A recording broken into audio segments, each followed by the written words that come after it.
எனக்கு வந்து இந்த கவிதை வந்து ஃபர்ஸ்ட் படிக்கும்போது நான் அதை படிச்சிடறேன் ஃபர்ஸ்ட். ஏதோ ஒரு காகித கப்பல் மலையை தாண்டி கடலை சேர்ந்திருக்கலாம். இந்த கவிதை வந்து ஃபர்ஸ்ட் படிக்கும்போது ஒருவேளை நான் விட்ட கப்பல் கூட கடலுக்கு போயிருக்கும் அப்படின்னு தோணுச்சு. செகண்ட் திரும்பி திரும்பி நான் படிக்கும்போது இதுல நிறைய அர்த்தங்கள் இருக்க மாதிரி எனக்கே ஒரு உணர்தல் வந்துச்சு. ஒருவேளை ஒரு சின்ன ஒரு ஏதோ ஒரு சின்ன ஒரு விஷயம் நம்மள வந்து ஒரு பெரிய விஷயத்தை அடைய வச்சிருக்கலாம். அந்த மாதிரி எல்லாம் தோணுச்சு. ஸோ இதை நீங்க எப்படி எழுதுனீங்க? சின்ன வயசில் பேப்பரில் விடுவோம். அது எல்லாருக்குமே ரொம்ப இதுவானது. ஒவ்வொரு வாட்டியும் விடும் போதும் என்ன நினைப்போம், குழந்தை வந்து காகித கப்பல் விடுதுன்னா அது கவுந்துடணும், அது போயிட்டு கொஞ்சம் தூரம் போயிட்டு கவுந்துடும் நினைக்காது. நான்லாம் என்ன நினைப்பேன்னா, எங்கள் ஊருக்கு பக்கத்தில் நாகப்பட்டினம் இருக்குது, வேளாங்கண்ணி இருக்குது, நம்ம விடுறது எப்படியாவது அந்த கடலுக்கு போய் சேர்ந்தணும்னு ஒரு நம்பிக்கையில் தான் விடுவோம். அந்த மாதிரியான ஒரு நம்பிக்கை சார்ந்த ஒரு கவிதை தான் அது. ஏதோ ஒரு காகித கப்பல் உண்மையாகவே அந்த மலையில் போயிட்டு நம்ம எப்படி விட்டோமோ அதே ஷேப்ல இல்லைன்னா கூட அது ஒரு கசங்கின விதத்திலேயாவது ஏதோ ஒரு கடையில போய் சேர்ந்துருக்கலாம் அப்படிங்கிறது ஒரு ஆப்டிமிஸ்டிக்கான ஒரு கவிதை தான். இந்த புத்தகத்தில் நிறைய 2 புத்தகத்துலையுமே காதல் காதல் தோல்வி அதை பற்றி நிறைய எழுதியிருக்கீங்க. எனக்கு இந்த கவிதை என்னன்னா, காதலாய் கூட வேண்டாம் காயமாக இருப்போதும் அப்படின்னு ஒரு கவிதை தொடங்குது. எப்படி ஒரு காதல் அது ரொம்ப செரிஸ் பண்ணுவோம், அது ஐ திங்க் நீங்கள் ஃபெயிலியர் ஆனால் தான் அப்படி போறீங்க நான் புரிஞ்சுக்கிறேன். காயமாக கூட கூட இருந்துடணும் அப்படின்னு. காதலை தான் நிறைய பேர் செரிஸ் பண்ணி கூட இருக்கணும்னு நினைப்பாங்க. அது காயமாக இருந்தாலும் பரவாயில்ல கூட இருங்க அப்படின்னா அது என்ன மாதிரியான மனநிலை? அது கூட சேர்த்து நீங்கள் காதல் தோல்வி காதல்லையுமே இப்போ நம்ம நிறைய வகைகள்லாம் போடலாம். 90s காதல், 2K கிட்ஸோட காதல், காதல் தோல்வி, அதை பற்றிலாம் நீங்கள் என்ன நினைக்கிறீங்க? இந்த கவிதையுடைய அர்த்தம் என்னன்னா, அதோட கடைசி வரை தான், நீ எதுவாக இருப்பாயோ அதுவாகவே போதும்.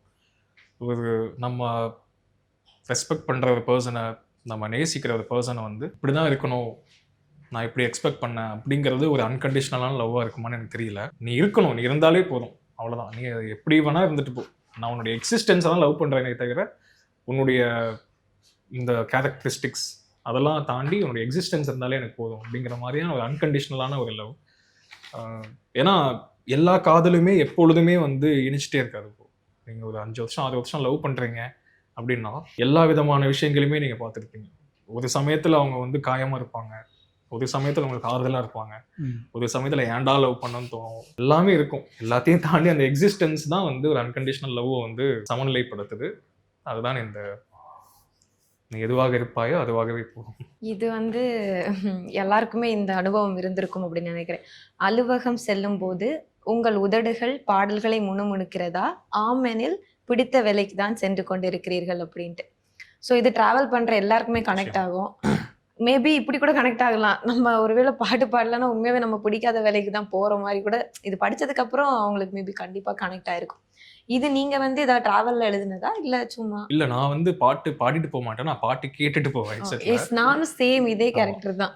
அப்பதான் நான் நினைச்சேன், ஓகே அப்ப நம்ம பிடிச்ச வேலைக்கு தான் போயிட்டு இருக்கோம் அப்படின்னு. ஆக்சுவலா என்னுடைய ஒர்க்கு கொஞ்சம் வந்து என்னுடைய ப்ரொஃபஷன் வந்து கொஞ்சம் ஹெக்டிக்கான ஒர்க் தான், ரொம்ப ஒரு ஸ்ட்ரெஸ் நிறைந்த ஒர்க். ஸோ நான் வந்து பட் ஸ்டில் அந்த லவ் பண்ணுறதுனால எனக்கு பெருசாக தெரியல.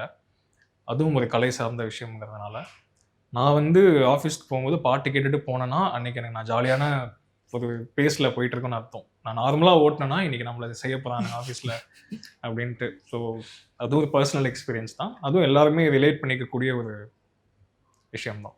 பார்வையற்றவர்களின் வானவில்லாக, காது கேட்காதவர்களின் பெயராக, பேச முடியாதவர்களின் பிடித்த சொல்லாக, நடக்க முடியாதவர்களின் சிறகுகளாக இருந்து விட்டு போகிறேன். நான் யாருக்காவது பிரயோஜனமாக இருப்பேன், நான் வந்து உங்களுக்கு பிடிச்ச மாதிரி தான் இருக்கணும்னு எனக்கு அவசியம் இல்லை அப்படின்ற பதில் நிறைய பேர் சொல்லணும்னு தோணும். திரும்பி வந்து இந்த கவிதையை வாசித்து பார்த்துக்கிற வேண்டியதுதான். அப்படி தான் இருக்கும். இது எனக்கு ரொம்ப வித்தியாசமாக இருந்தது. ஏன்னா இது எதுவுமே அவங்களால பார்க்க முடியாது. நடக்க முடியாதவருக்கு சிறகு அப்படின்றது இது ஒரு மெட்டாஃபரிக்கலாக இருக்குல்ல. இது என்ன நினச்சி எழுதுனீங்க? இது என்ன நினச்சி எழுதுனுன்ட்டு எனக்கு ஞாபகம் இல்லை நிச்சயமாக. உண்மையாகவே சொல்ல போனோன்னா, இயக்குனர் ராம் வந்து ஏதோ ஒரு ஸ்டேஜில் பேசும்போது ஒரு விஷயம் அழகாக சொல்லுவார். என்கிட்ட காரில் போகிறது காசு இல்லாமல் இருக்கலாம், ஆனால் என்கிட்ட பைக்கில் போகிறது காசு இருக்குது. காரில் போகணுமா பைக்கில் போகணுமா நான் தான் முடிவு பண்ணணும். வெற்றியின் அளவுகோலை நீங்கள் புரிந்து வைத்திருக்கிறது வேற, நான் புரிஞ்சு வச்சிருக்கிறது வேற, எனக்கு இதுதான் வெற்றி அப்படிங்கிறத சொல்லியிருப்பார். அந்த மாதிரி தான் எனக்கு வந்து ஒரு பார்வையற்ற இது மெட்டஃபர் தான். ஆக்சுவலி இது வந்து என்னன்னா, மற்றவங்களுக்கு ஆறுதலாக இருக்கணும், அதுதான் மிகப்பெரிய ஒரு சாதனை அப்படின்னு நான் பர்சனலாக கருதுறேன். மற்றவர்களுக்கு ஒரு தோளாக இருக்கணும், ஒரு சக மனிதனுக்கு நிச்சயமாக ஒரு நம்பிக்கையாக ஆறுதலாக இருக்கணும். அதை தாண்டி ஒரு சாதனை இருக்க முடியாது. ஸோ அதனுடைய வெளிப்பாடாக அந்த கவிதை தான் இது. உங்ககிட்ட ஒரு கேள்வியை கேட்கணும்னு தோணுச்சு இதை படிக்கும்போதே. என்னிடம் இல்லாத ஒன்று உன்னிடம் உள்ளதென்றால் அது நான் தான் அப்படின்னு சொல்ற அந்த கவிதை. நானே நான் இல்லைன்னா எப்படி அவளுக்கு நானா இருப்பேன் அப்படிங்கிறது எனக்கு தோணிட்டே இருந்துச்சு.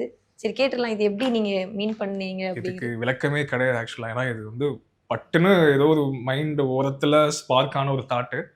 அது பட்டுன்னு கவிதை வடிவம் பெற்றுச்சு. நான் அதை பட்டுன்னு எழுதிட்டேன், அவ்வளோதான். இதை என்ன நினச்சி எழுதின எதுவுமே எனக்கு ஞாபகம் இல்லை. என்னிடம் இல்லாத ஒன்று உன்னிடம் உள்ளதாலும் அது ஒரு அழகியலான கவிதை.